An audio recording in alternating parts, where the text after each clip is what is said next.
Hey guys, আবারও নিয়ে আসলাম নতুন একটি টপিক নিয়ে।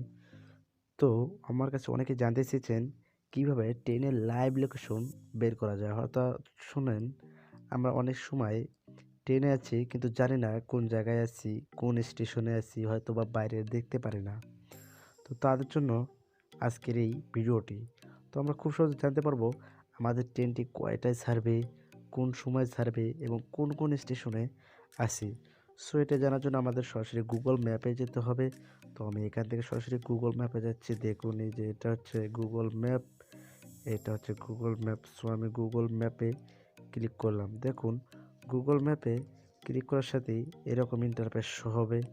তো এই ইন্টারফেসের এখানে এই জায়গাটাতে আপনারা হয়তো দেখতে পারতেছেন যে এই জায়গাটাতে আমি যেটা রেড মার্ক করছি, এখানে আপনি যে ট্রেনে আছেন সেই ট্রেনের নাম লিখতে হবে।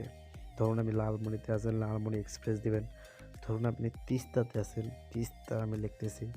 এই লেখুন, লেখার সাথে তিস্তা এক্সপ্রেসের নাম চলে এসেছে। আপনারা সঠিকভাবে তিস্তা এক্সপ্রেস নামটি লিখবেন। দেখুন, আমি তিস্তা এক্সপ্রেস নামটি দিয়ে দিলাম। দেওয়ার সাথে এরকম আসলো লাইভ লোকেশন। দেখুন, এখানে আমাদের ট্রেনটি দেওয়ানগঞ্জে আছে। দেখুন, দেওয়ানগঞ্জে একটা স্টেশন আছে, এই স্টেশনে ট্রেনটি আছে। যেহেতু ট্রেনটি এখনও ছাড়া হয়নি, সো বোঝা যাচ্ছে ট্রেনটি চলমান অবস্থায় নাই, কিন্তু ট্রেনটি দেওয়ানগঞ্জে স্টেশনে আছে। তো এটি কখন ছাড়বে তা আমরা দেখতে এখানে যে দেওয়ানগঞ্জের এখানে এই যে ঢাকা, এখানে ক্লিক করব। এরকম যে স্টেশন আসবে সেই স্টেশনের নিচে এরকম আসবে। সো সেখানে আমি ক্লিক করলাম। দেখুন, এখানে ক্লিক করার সাথে দেখা যাচ্ছে যে ট্রেন, আপনারা হয়তো দেখতে পারতেছেন এই যে এই মার্কের ভেতর ট্রেনটা দেখা যাচ্ছে। সো ট্রেনটা 3টার দিকে ছাড়বে। ট্রেনটা এই দেওয়ানগঞ্জ স্টেশনেই রয়ে গেছে। 3টার দিকে রওনা দেবে এখান থেকে। সো 3টা থেকে রওনা দেওয়ার পরে দেখুন ইসলামপুরে আসবে 3টা 16-এ।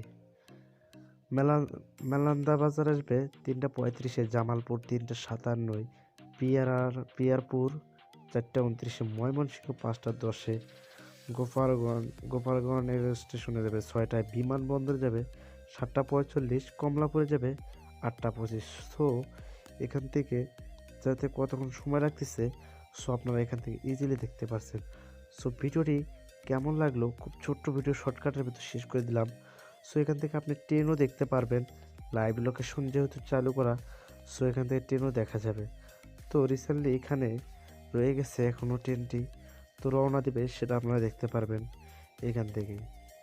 সো বন্ধুরা, ভালো থাকবেন, আমার চ্যানেলটিকে সাবস্ক্রাইব করে দেবেন, এর সাথে যেন আমি ভালো ভালো ভিডিও আপলোড দিতে পারি। সো আপনাদের মাঝে আমি এরকম ভিডিওগুলো শেয়ার করব।